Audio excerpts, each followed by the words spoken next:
ಎಲ್ರಿಗೂ ನಮಸ್ಕಾರ. ನನ್ನ ಹೆಸರು ಕಿರಣ್ ಅಂತ. ಇವಾಗ ತಾನೇ ಮ್ಯಾಕ್ಸ್ ಸಿನಿಮಾ ನೋಡ್ಕೊಂಬಂದೆ. ತುಂಬ ಅದ್ಭುತವಾಗಿತ್ತು. ನಮ್ಮ ಸುದೀಪ್ ಸರ್ ನಟನೆ ಅಂತೂ ಅದ್ಭುತವಾಗಿತ್ತು ಅಂತ ಹೇಳ್ಬೋದು. ಅದರಲ್ಲಿ ಸಿನಿಮಾದ ಆನ್ಲೈನ್ ಕಥೆ ಏನಪ್ಪ ಅಂತಂದರೆ, ಆ್ಯಕ್ಚುಲಿ ಒಂದು ಪೊಲೀಸ್ ಸ್ಟೇಷನಲ್ಲಿ ಇಬ್ಬರು ಮಿನಿಸ್ಟ್ರ್ ಮಕ್ಕಳು ಕೊಲೆ ಆಗುತ್ತೆ.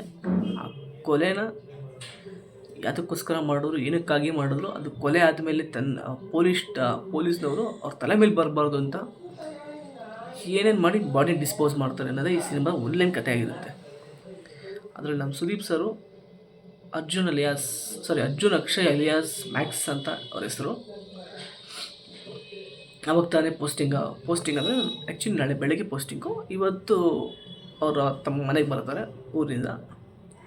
ಬಂದಾಗ ಈ ಮಿನಿಸ್ಟ್ರ್ ಮಕ್ಕಳು ದೌಲತ್ನ ನೋಡಿ ಲೇಡಿ ಕಾನ್ಸ್ಟೇಬಲ್ಗೆ ಹರಾಜ್ ಮಾಡಿದಾಗ ಇವ್ರು ಕೋಪಗೊಂಡು ಅವ್ರನ್ನ ಕರ್ಕೊಂಡೋಗಿ ಸ್ಟೇಷನಲ್ಲಿ ಹಾಕ್ತಾರೆ. ಸ್ಟೇಷನಲ್ಲಿ ಅವ್ರು ನಾಳೆ ಪೋಸ್ಟಿಂಗ್ ಆಗಬೇಕಾಗುತ್ತೆ, ಅದಕ್ಕೋಸ್ಕರ ಹೋಗ್ತಾರೆ.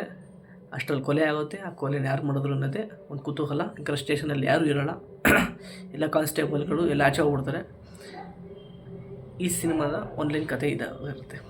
ಈ ಸಿನಿಮಾ ಬಂದು ಮೇಯ್ನ್ ನಿಮಗೆ BGM ಮಸ್ತಾಗಿರುತ್ತೆ. ಬ್ಯಾಕ್ಗ್ರೌಂಡ್ ಮ್ಯೂಸಿಕ್ಕು ಸಖತ್ತಾಗಿ ಮಾಡಿದ್ದಾರೆ ಅಂತ ಹೇಳ್ಬೋದು. ಅದನ್ನು ಹೊರತು ಅಂದರೆ ಸಾಂಗ್ ವೈಸಲ್ಲಿ ನಮಗೆ ಗುಣಗುವಂಥ ಸಾಂಗ್ ಯಾವುದೂ ಇಲ್ಲ. ಬಟ್ ಅದರಲ್ಲಿ ಇಂಟ್ರೋಲ್ ಪ್ಯಾಕ್ ಆದಮೇಲೆ ಒಂದು ಸಾಂಗ್ ಬರುತ್ತೆ. ಯಾವುದು ಅಂದರೆ ಸುದೀಪ್ ಸರ್ ಆ್ಯಕ್ಚುಲಿ ಟ್ರೈಲರೆಲ್ಲ ಬಿಟ್ಟಿರ್ತಾರಲ್ಲ, ದೇವ್ರದ್ದು ಇದು ಬಂದಾಗ ಸೆಂಟ್ರಲ್ ಬರ್ತಾರಲ್ಲ ಸುದೀಪ್ ಸರ್, ಅವಾಗ ಒಂದು ಸಾಂಗ್ ಬರುತ್ತೆ. ಅದು ಮಾತ್ರ ಮಸ್ತಾಗಿದೆ ಅಂತ ಹೇಳ್ಬೋದು. ಅದನ್ನು ಬಿಟ್ಟರೆ ಬೇರೆ ಸಾಂಗ್ ಯಾವುದು ಚೆನ್ನಾಗಿಲ್ಲ, ನನಗಿಷ್ಟ ಆಗಿಲ್ಲ. ಫಿಲಮ್ ಮಾತ್ರ ಅದ್ಭುತವಾಗಿದೆ.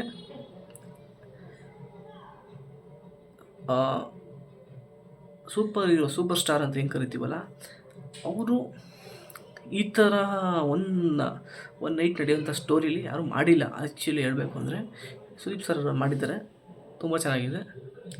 ಯಾಕಂದರೆ ಕನ್ನಡಕ್ಕೆ ಹೊಸ ಕಾನ್ಸೆಪ್ಟ್ ಇದು. ತುಂಬ ಚೆನ್ನಾಗಿದೆ ಅಂತ ಹೇಳ್ಬೋದು. ಸಿನಿಮಾ 100% ನೋಡ್ಬೋದು, ಚೆನ್ನಾಗಿದೆ. ಎಲ್ಲರೂ ಕನ್ನಡ ಸಿನಿಮಾನ ಥಿಯೇಟ್ರಿಗೆ ಹೋಗಿ ನೋಡಿ, ದಯವಿಟ್ಟು ಪ್ರೈವಸಿ ಮಾಡಬಾರ್ದು ಅಂತ ಕೇಳ್ಕೊತೀನಿ. Thank you.